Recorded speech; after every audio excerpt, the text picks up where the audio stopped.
In 2012, an event happened during the Amsterdam retreat that I could not have foreseen. The entire class and myself regressed back in time. I could not comprehend why for quite a substantial time afterwards. We had gone back to get something that we had overlooked. We had previously obtained 96 frequencies or tones of purity and identified them as the tones that purify the cosmos. But what at that time, some months before, we did not know was that there was in fact 144. We had to go back and get the rest.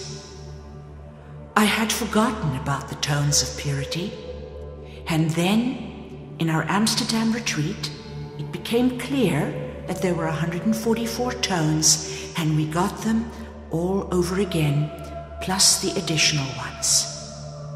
Why was it so important to get these tones of purity in their complete form? It was essential to the beneficial outcome of the rather troublesome year 2012, to prevent cataclysmic change from becoming necessary. In addition to that, it prepared us for the changes to come. Life would be different after 2012. I have asked my brother Serge Gilbert from Quebec, Canada, to do an interview as per the request of our students to find out a little bit more about what the result was of these tones of purity. My first question is, what is different now that the main calendar has declared time to have ended in 2012? There are 4 primary areas of existence that will be profoundly different. These changes will slowly but surely manifest as alterations to our reality.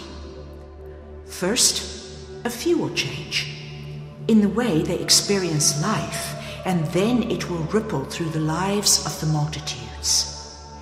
It's a bit like the scenario when water changes to steam. First, just a few water molecules escape. Then eventually, all the water has become steam. What's the first area of great change? The ending of linear time means that time no longer goes around and around the disk of individuated life in cycles called incarnations, just like a dog chasing its tail. Cycles of life, death, and ascension become a choice rather than a necessity. And what is time's movement now, if it isn't circular anymore, and how will that affect everyday life? It has become exponential rather than following the linear progression of cause and effect. Imagine infinite expression being like a calm lake. Every act of a being functioning from the higher level of consciousness is like a raindrop falling in the lake. It ripples out without the lake actually moving, intersecting the ripples of the actions of others. Where the ripples intersect, new potential opens up through the awakening of alchemy. This means that great positive changes are possible if we are open to them. What's different in the relationship of cause and effect with this new movement of time? These two opposites become integrated, functioning as one. That means your intentions, thoughts, and feelings will manifest almost immediately. And what's the second area of change? A lessening of hardship and opposition as our environment changes from a mirrored reflection to a poetic expression. Now, why must it be a poetic expression rather than any other form of expression?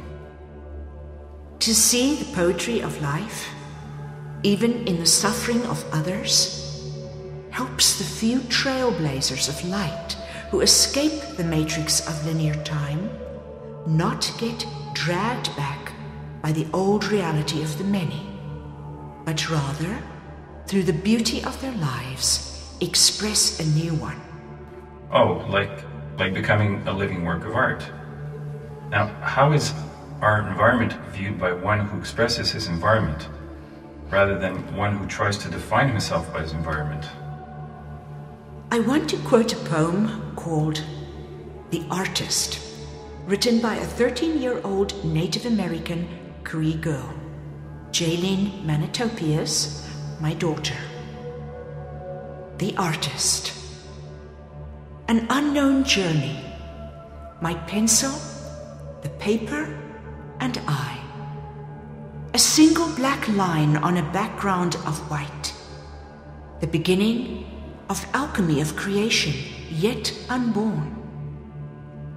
A wolf prowling on a snowy night. His silent howl piercing the moon. The images pour from my mind, and the paper comes alive. A window into the depth of my soul. The bold yellow eyes challenging me. In a shaft of moonlight between dark trees, a black figure pauses to look at me. Soft, padded paws buried in the snow, his jaws slightly open, revealing the long white canines like icicles, forever frozen in time, frozen in time. That's quite a stirring poem. Can you comment on the poem's insights? The artist looks at her artwork as a window into her own soul. The poem gives a paradigm-shifting feeling that all the realities are equally alive and real, because all are the expression of the artist, who sees herself in her work. The work sees itself in her. Boundaries between real and unreal, inner and outer, become blurred. How do we achieve this awareness? By releasing the need for self-reflection, living unself-consciously like a child. Also, by releasing resistance to life through surrendered trust. And now, what's the third area of change? Cosmic life has become like a resurrected being. Soul and body has blended into one. Death and life's alternating cycles have become optional. Has this already begun? Yes. The soul level of cosmic life, which is a parallel reality, has blended with ours. Many strange beings have entered our hidden realms that have not been encountered before. I received the wheel of combined realities from the angels, showing the alchemical blending of the high angelic realms with physical life. What's the fourth area of change? The purification of old impressions, we can also call them Akashic imprints, that have created karma. They have lingered like ghosts, calling us back again and again to relive them. Now, is this what has caused the cycles of incarnation? Yes, in large part.